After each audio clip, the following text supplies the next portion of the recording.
There is a saying that a person is as big as his thoughts. This is an eternal truth that has been proven from the lives of successful people throughout the ages. Napoleon Hill said in his famous book Birthing and Crying that what a person thinks becomes his life. So why can't most people succeed?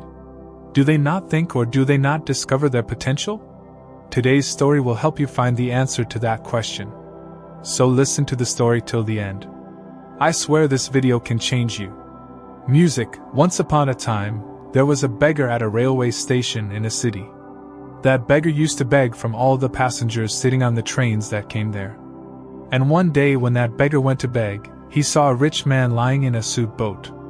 Then the beggar thought, "Surely this man is very rich, and if I ask for alms from him, he will definitely give me a lot of money." Then the beggar went to the rich man and started begging, but seeing the beggar, the rich man said, "Do you always ask for alms from people only for money? Have you ever given anything to someone in return?" The beggar was surprised to hear this and said, "Sir, I am just a beggar. I live by begging from people. How can I give anything to anyone?" Then the rich man said, "Since you cannot give anything to anyone, then you have no right to ask for anything from anyone. I am a businessman and I believe in London. If you have something to give me, then I can give you something in return. And if you cannot give me anything, then I cannot give you anything either." Then the rich man got on the train and left. Meanwhile, the beggar sat and thought about what the businessman had said. The beggar thought that I have been begging for so long, but no one has ever said such a thing to me. Although the businessman had not said anything bad, really, if I cannot give anything to anyone, then how can I ask for anything from other people? Then the beggar thought, maybe that is why people do not want to give me much money, because I cannot give anything to anyone in return for begging. Then the beggar thinks, I am just a beggar, I am another person. What can I give to a person? But this is also true. How long will I keep asking people without giving anything to a person? Finally, the beggar decides that from today onwards, whoever gives him alms, that beggar will definitely give him something in return. But now, the beggar's mind was only thinking that instead of alms, he can give to others. 2 days passed while thinking about this. The beggar did not beg for any kind of alms. On the third day, when the beggar was sitting at the station, he saw some flower trees on the other side of the station. He saw that many flowers were blooming on the trees. Then, what if I give a flower to people instead of giving the alms? Then, the beggar decides that from today onwards, he will give 1 flower instead of alms. Thinking about this, the beggar plucks some flowers from there. Then, taking those flowers in his hand, he reaches the train to beg. Whenever someone gives alms to the beggar gives a flower to the person in front of him. He used to give flowers and people would happily keep them with him. Now the beggar would pick flowers every day and give them to those from whom he took alms. He would give flowers one by one. Within a few days, the beggar saw that now many people started giving him alms. As long as he had flowers, people would give him more and more alms. But when the flowers ran out, no one would give him any more alms. And this continued every day. One day, when the beggar got on the train to beg, the beggar saw the businessman sitting on the train, which is why he started giving flowers to people today instead of alms. Then the beggar quickly reached the businessman and said, "Today, I have something to give you. If you give me alms, I will give you some flowers in return."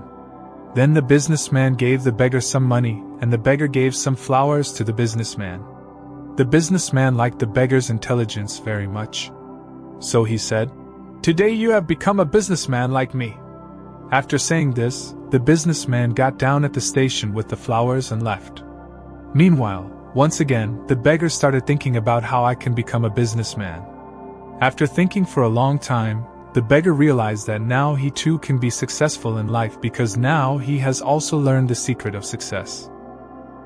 Then the beggar got down from the train and shouted loudly, looking at the sky, saying, "I am not a beggar, I have become a businessman. I can also be like that rich businessman. I can also become rich."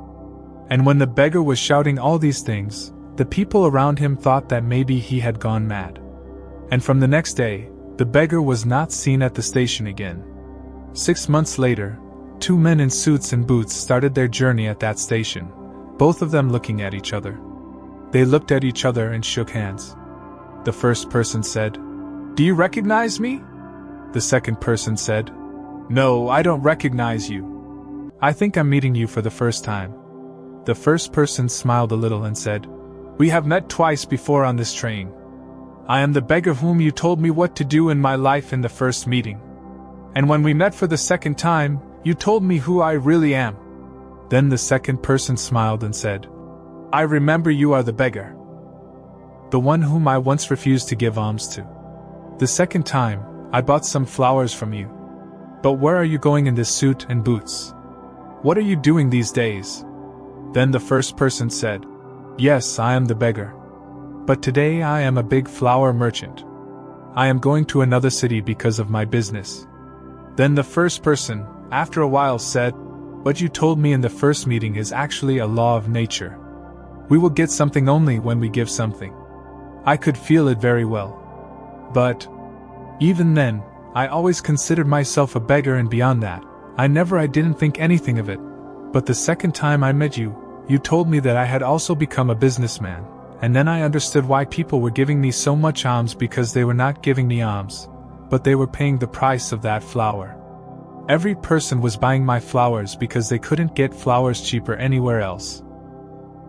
Although I was a small businessman in the eyes of people, I was still a beggar in my own eyes. And only after you told me that I was also a small businessman. Then I bought many flowers with the money I saved and started a flower business. People today like flowers a lot, and their choice has made me a big flower businessman today." At the end of the conversation, they got off the train and went on their own paths. How life will be for us depends on our perspective. If you think of yourself as small, you will remain small, but if you can recognize the potential within yourself, you can also do something big one day. So don't look down on yourself. See yourself as a successful, strong, and capable person, because when your thoughts change, your future changes. If you like the video, like and comment on this story. Share what it taught you and inspire others. Thank you for being there. See you again with a new inspiring story.